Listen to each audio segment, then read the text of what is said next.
देश की पहली आदिवासी महिला राष्ट्रपति बनने जा रही है द्रौपदी मुर्मू। और वाकई एक बहुत बड़ा संदेश कि राष्ट्रपति जो है वो देश के कॉमन मैन और जो सबसे पिछड़ा वर्ग या सबसे जो लाइन में पीछे खड़े हुए वर्ग हैं उनको आगे लाने का काम अगर कोई कर रहा है तो वो नरेंद्र मोदी है। ये मैसेज लगातार देने का काम किया जा रहा है भाजपा द्वारा और एक बार फिर ये मैसेज देने में सफल रही है भाजपा। इस पूरे मुद्दे पर पूरा एनालिसिस करने के लिए मेरे साथ राजस्थान की राजनीति के चाणक्य और एक्स कैबिनेट मिनिस्टर हैं। आज हम उनसे बात करते हैं। सर, द्रौपदी मुर्मू का चयन और वाकई पहली आदिवासी महिला राष्ट्रपति, इस पर भी जब सियासत हुई, जब सारे दल एक साथ नहीं आए, तो आप उसको किस तरह से देखते? सारे दल एक साथ आ भी जाते तो भी द्रौपदी मुर्मू का जीतता तो होते। मैंने आपके इस चैनल पर इंटरव्यू में 2 बार ये बात कही है कि यशवंत सिन्हा काफी बड़े मार्जिन से चुनाव हारेंगे। मैं आज भी अपनी बात पर कायम हूं, शाम को रिजल्ट आ जाएगा, आप देख लेना। ये बहुत अच्छा होता है कि अगर यशवंत सिन्हा को खड़ा न करके एक आदिवासी महिला के सम्मान में, उसकी इज्जत के लिए, देश को एक अच्छा मैसेज देने के लिए कि दलित से दलित व्यक्ति भी देश का राष्ट्रपति बन सकता है, समग्र विपक्ष मिलकर के भी निर्विरोध चुनाव लाने की प्रक्रिया अपना था। पर यह दुर्भाग्य रहा कि ऐसा नहीं किया गया। मैंने तब भी कहा था और अब भी कह रहा हूं कि यशवंत सिन्हा जैसे व्यक्तित्व को मुर्मू के सामने खड़ा करके मुर्मू के व्यक्ति को घटाया तो नहीं गया और यशवंत सिन्हा के व्यक्तित्व को घटाया गया, ये उचित नहीं हुआ। शरद पवार बहुत बुद्धिमान थे जिन्होंने इस प्रस्ताव को ठुकरा दिया, क्योंकि शरद पवार जमीन से ज्यादा जुड़े हुए हैं। यशवंत सिन्हा ब्यूरोक्रेसी राजनीति में आए हैं, उन्हें जनता के नफ्स की इतनी पहचान नहीं है।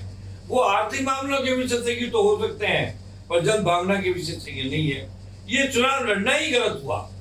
लेकिन मुझे इस बात की खुशी है कि कई तबकों ने अपने पार्टी के नीतिगत सिद्धांत और फैसले को छोड़कर द्रौपदी मुर्मू जी का साथ दिया है। इससे मालूम पड़ता है कि प्रांत के हर आदमी, पार्टी और तबके के मन में आदिवासी महिला के सम्मान के प्रति, दलित और पिछड़े वर्ग के सबसे सम्मानित व्यक्ति के प्रति सम्मान की भावना है। इसको लेकर के संपूर्ण दलित समाज में सवर्ण समाज के प्रति नमन होकर के, नमस्कार करते हुए सवर्ण समाज का आभारी बनना चाहिए। और चूंकि भारतीय जनता पार्टी बीटीवी की पार्टी है, बनिया ठाकुर नारायण की पार्टी रही है, उसका यह फैसला तो और भी ज्यादा प्रशंसनीय है। और मैं इस बात से अति प्रसन्न हूं कि इस फैसले को किसी ने एक बार भी ऑब्जेक्ट नहीं किया। विरोधियों ने भी नहीं कहा कि उम्मीदवार गलत है। सब ने कहा स्वीकार है, स्वीकार है और स्वीकार है। और चुनाव हो गए, बन जाएगी आज शाम तक द्रौपदी जी अध्यक्ष बन जाएगी, इससे कोई शक नहीं है। सर, जिस तरह से कांग्रेस द्वारा क्रॉस वोटिंग की गई द्रौपदी मुर्मू के पक्ष में, क्या उससे साफ तौर पर आने वाला विधानसभा और लोकसभा चुनाव का एक संकेत नहीं मिलता कि कहीं ना कहीं कांग्रेस में गुटबाजी या कहीं ना कहीं बहुत ज्यादा निकल के आने वाली है, जो कांग्रेस के अंदर से बगावत है वो निकल के आने वाली? देखिए, कांग्रेस जैसी संस्था शून्य प्राय हो चुकी है। आपको कांग्रेस के बारे में सवाल नहीं पूछना चाहिए। 2 प्रांतों में है कांग्रेस तो है कहां, और राजस्थान में तो कांग्रेस इस कमरे की बदौलत ही है। आप भी जानते हो, मैं भी जानता हूं, सब प्रमाण बताया मैंने। अब सवाल ये है कि कांग्रेस का आला कमान केवल सोनिया गांधी के पल्लू को पकड़ करके राष्ट्रीय मुद्दों पर फैसला करता है, मुद्दों की महत्वता को नहीं जानता, उनकी इच्छा को जानता है। मनुष्यों के चयन में, आदि के चयन में, नेताओं के चयन में, मुख्यमंत्री के चयन में, विपक्षी नेता के चयन में, ऑब्जर्वर के चयन में, पर्यवेक्षक के चयन में, हर एक चयन में अब ऐसा कोई आदमी अहमद पटेल जैसा बचा ही नहीं जो सबकी राय ले। सोनिया को जनता वो ठीक कर देती है, इसका कोई अर्थ होने वाला नहीं है। कांग्रेस भूतपूर्व रह जाएगी। अगले चुनाव के बाद लोग कहेंगे once upon a time there was a Congress, there will be no Congress.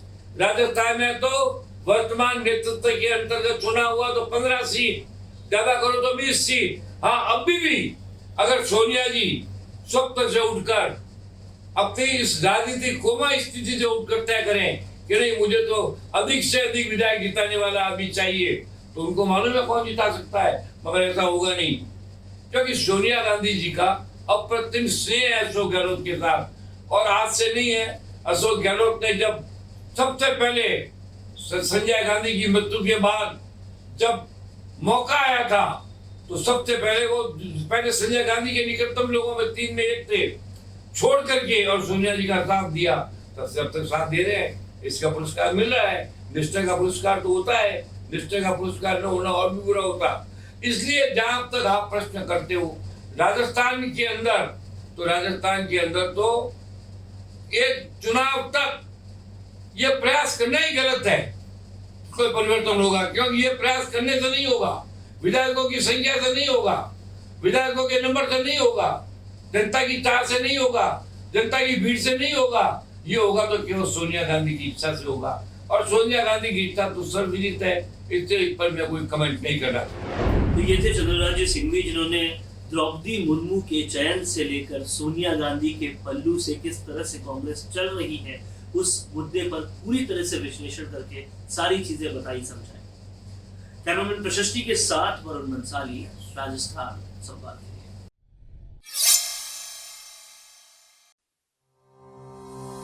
Sanganer की सेवा में हमेशा हाजिर, सांगानेर की जनता की सेवा के लिए हमेशा तत्पर कांग्रेस पार्टी के कर्मठ नेता और सांगानेर के दिलों की धड़कन, जिसने दी यूथ कांग्रेस को शक्ति और संगठन के लिए जिसकी है अतुल्य निष्ठा।